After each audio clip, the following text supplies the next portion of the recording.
Viewer discretion is advised. This archive contains disturbing material. This recording serves as the mandatory orientation for all custodial staff assigned to the night shift at the Museum of Natural History. Your duties are simple.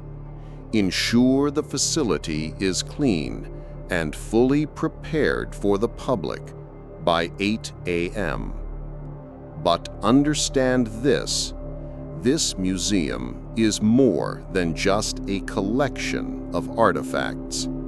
It is a house of memories, a place where the past is not always content to remain behind glass. Pay close attention. What follows are not just cleaning protocols, they are rules of coexistence. Section 1. The main rotunda and the Hall of Dinosaurs. Your shift begins here. Start by mopping the marble floors. Be efficient, do not linger. The centerpiece of this hall, as you know, is the fully assembled skeleton of a Tyrannosaurus rex. Her name is Regina. While dusting the platform, you must always remain within her line of sight. Never, under any circumstances, stand behind her skull or directly beneath her ribcage, where she cannot see you. It makes her anxious. If you hear a low, deep growl vibrating from the very bones of her skeleton, you have already broken this rule. Stop what you are doing. Walk slowly to the edge of the hall.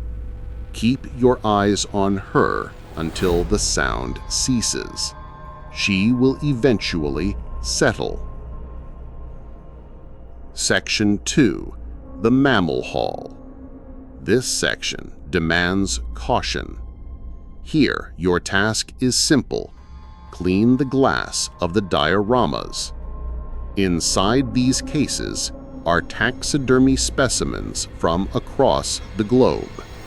And sometimes you may notice inconsistencies.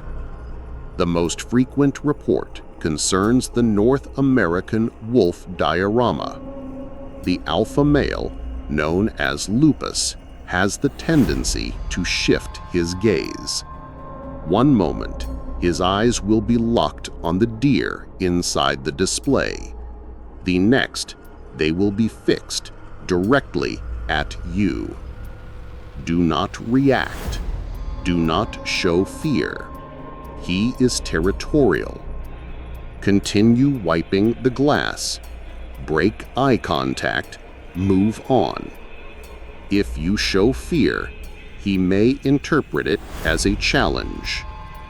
Remember Peterson, a young custodian who once claimed he saw Lupus snarl, the lips pulling back, teeth bared. Peterson did not return for his next shift. Section 3. The Gem and Mineral Hall. This is regarded as the safest area of the museum, but one anomaly must be addressed. At the center of the room stands a massive uncut quartz crystal. It is called the Heartstone. On certain nights, it will emit a soft, rhythmic pulse of light, a glow like a slow beating heart. This is normal. What is not normal is if it begins to whisper. The whispers will mimic your own thoughts, but twisted, echoes of your deepest doubts and fears. You must not listen. The museum provides all night staff with industrial ear protection for this very reason. When you enter the Gem Hall, put them on, always. Section 4. The Hall of Ancient Egypt. Approach this hall with the utmost respect. The air is colder here. Still. Your task is to dust the sarcophagi and the display cases of canopic jars. While you work, you may hear sounds, soft, dry sighs, like the last breath escaping ancient lungs. This is expected. It is the sound of time itself. But one sarcophagus demands special protocol. It belongs to a nameless priest. Every night, before you leave this hall, you must place your hand flat against the hieroglyphs carved on its lid and speak the words, "Rest easy. Your watch is long." The stone will feel unnaturally cold. That is how you will know the ritual has been accepted. Failure is not an option. The last custodian who ignored this spent a week in the hospital, suffering from extreme dehydration. He wept without stopping, though he could not say why. Section 5. The Hall of Human Origins. This is your final stop. The hall contains models of early hominids from Australopithecus to Neanderthal. They are silicone. They are resin. They are not real. You must keep reminding yourself that. Your task here is simple. Sweep the floors, but never make prolonged eye contact with any of the models, especially Lucy. Sometimes her posture changes, slightly, more hunched, her head tilted at a new angle. This means they are awake, curious, studying you. If you hear the faint sound of knuckles dragging along the floor behind you, do not turn around. Do not run. That will only trigger the hunt. Instead, keep sweeping.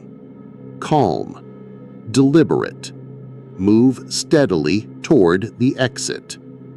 They are much faster than you. Your only defense is to pretend you are not prey. Remember these rules. They are your shield. The exhibits are not just static displays.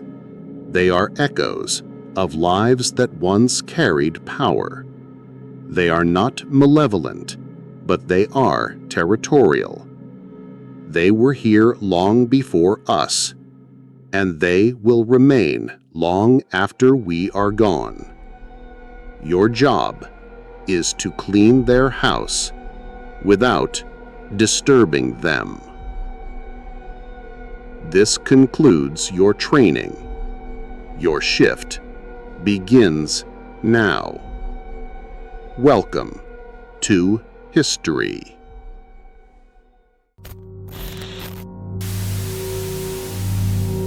He is still watching.